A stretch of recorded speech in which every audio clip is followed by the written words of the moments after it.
going, everybody? Prison! Woo! Yeah. We're going to prison. It's gonna be legit / scary. Christina's probably gonna cry. Shut up! It's not my fault. You gonna get scared, Stasia? Yeah. No, I've got Megan with me. You ready for this, Tina? No, I'm Tina, scared. confidence. The prison. Dun dun dun dun. Follow me. This is the parade ground, Fremantle Prison.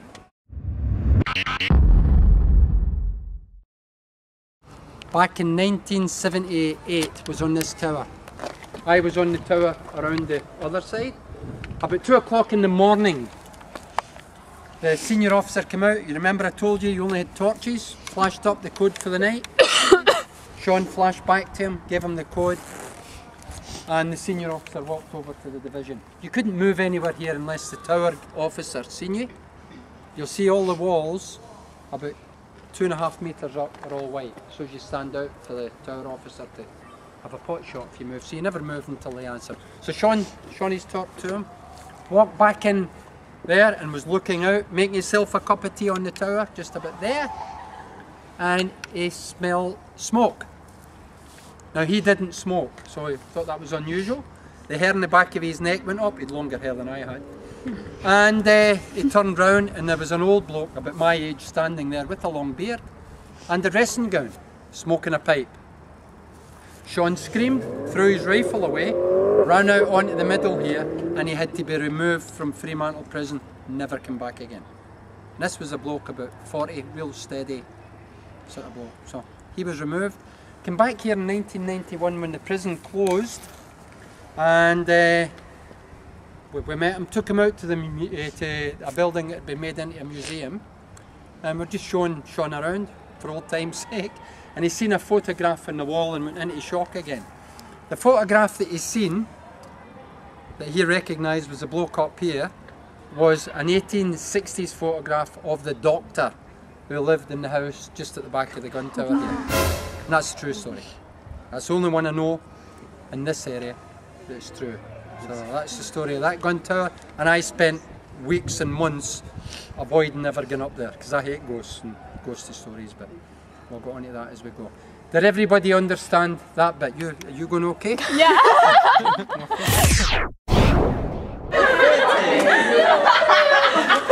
Alright, Megan can't do it. Any other volunteers? Oh, hell yeah.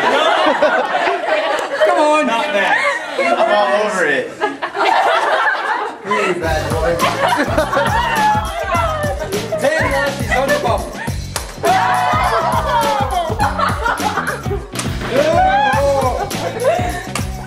Guys, enjoying it now. We better stop it. Okay, man. Thanks a lot. A round of applause. Thanks, Brian.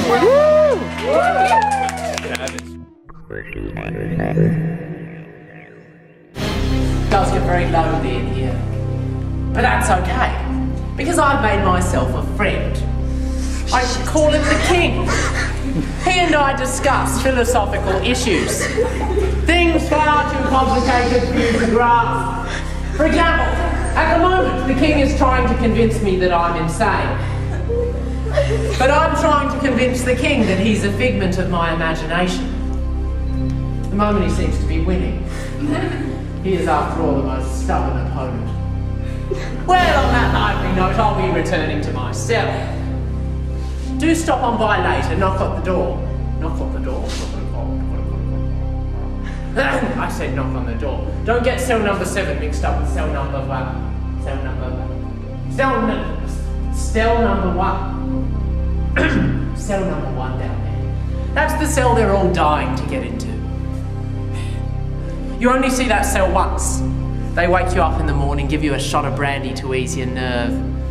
It's really quite considerate of them. Especially since you're on your way to the gallows!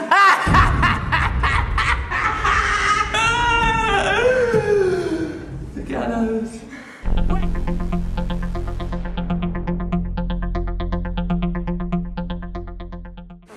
The noose is the English noose.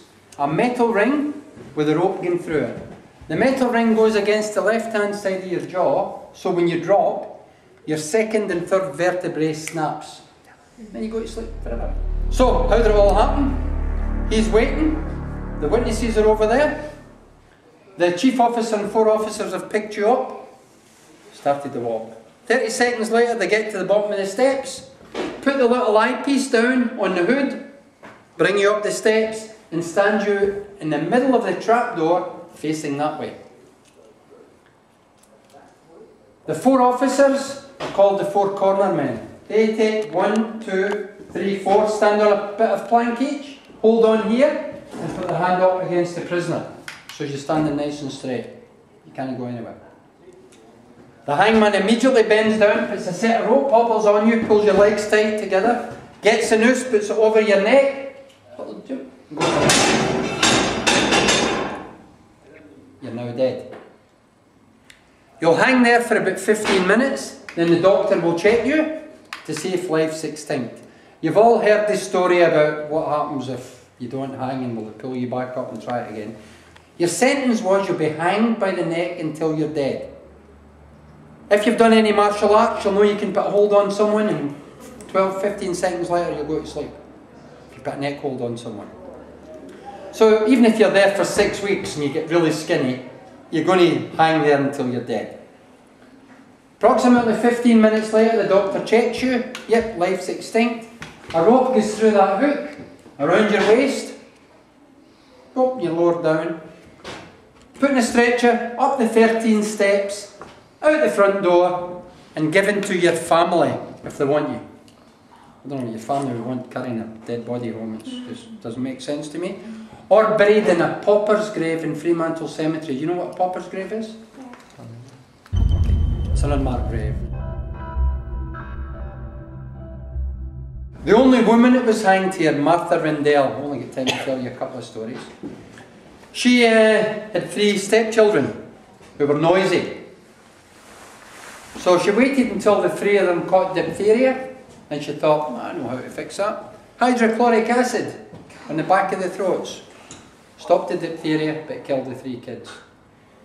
So she was tried for the murders, found guilty, hanged here, buried in a pauper's grave in Fremantle Cemetery.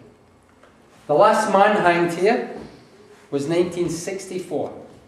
Bloke by the name of Edgar Cook. He used to knock on doors, people opened the door and he'd shoot them in the head. And he was tried for 5 murders. They think he'd done a lot more, but they tried him for those 5. Found guilty. Hanged here at Fremantle. And if you've got a mind like mine, I've got one of those really strange minds. He was actually taken out and buried in a pauper's grave, but buried on top of Martha Rendell, which is very, very unusual. I often wonder what they talk about in a dark, cold Friday night, lying in the grave together. But anyway, that's another story. The only one that went wrong here, this guy killed his wife. Wonder why? For 44 years. It's another story. And then he felt some remorse. I struggle with that a little bit as well, but anyway. So he decided to put a detonator, you all know what a detonator is? Yeah. In his mouth, and caused it to go off. Blew the side of his face off and damaged his neck muscles. But didn't die. So when the police caught him, they brought him to Fremantle Prison. And prison officers, been kind, caring, compassionate, warm human beings, thought, yeah, we'll take him up to the hospital. Bit of plastic surgery, do his face up, plenty of hot broth, got him better, and then brought him down here to hang him. So, when he got here, the hangman put him on the middle, went around. What happened? His face slipped off. Very close. His head came off. Well done. His head came off. They hadn't taken into account the weakness of the neck muscles and the face, so just yanked the head right off.